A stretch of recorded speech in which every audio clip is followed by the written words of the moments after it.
Hello दोस्तों, आज मैं आपके लिए लेके आया हूँ एक नया वीडियो कि अपने पैन कार्ड को आप आधार से लिंक कैसे करें। इसके बारे में मैं आपको फर्स्ट ऑफ ऑल तो बताऊंगा कि आप कैसे अपने पैन कार्ड को आधार से लिंक कर सकते हैं, इसकी लास्ट डेट क्या है और जो मोड ऑफ पेमेंट क्या है जो अभी लेटेस्ट अपडेट हुए हैं वो भी मैं आपको बताऊंगा और इसके बेनिफिट्स क्या है। और अगर आप आधार से या पैन को आधार से लिंक नहीं करते तो आपको इसमें प्रॉब्लम क्या आ सकती है। तो चलिए शुरू करते हैं इस वीडियो के बारे में।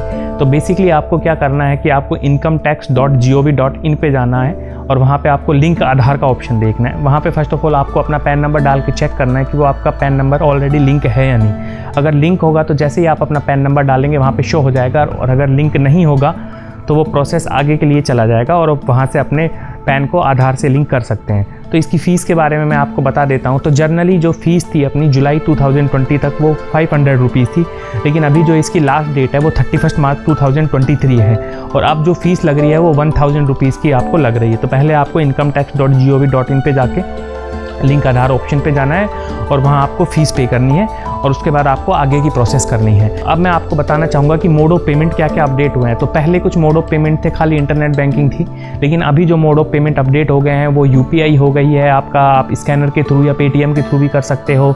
इंटरनेट बैंकिंग तो है ही साथ में, और साथ में क्रेडिट कार्ड के थ्रू भी आप फीस पे कर सकते हो। और साथ में मैं आपको बताऊँगा कि अगर आप अपने पैन को आधार से लिंक नहीं करते, जो डेट दी गई है 31 मार्च 2023, तो आपको क्या क्या नुकसान हो सकते हैं। तो बेसिकली इसमें सबसे बड़ा आपका नुकसान जो होगा, जो आपका बैंक अकाउंट है उससे जो लिंक है पैन से वो डीएक्टिवेट हो सकता है। साथ में आपका जो पैन है वो आपका इनएक्टिव हो जाएगा और उससे आप क्या अपनी इनकम टैक्स रिटर्न फाइल नहीं कर पाएंगे।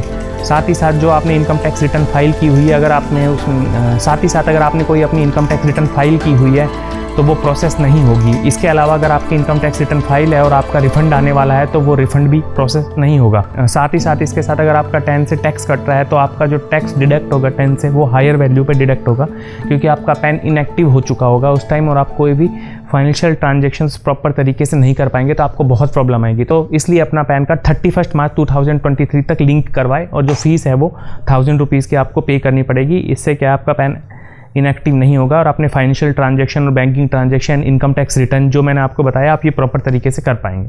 Thank you.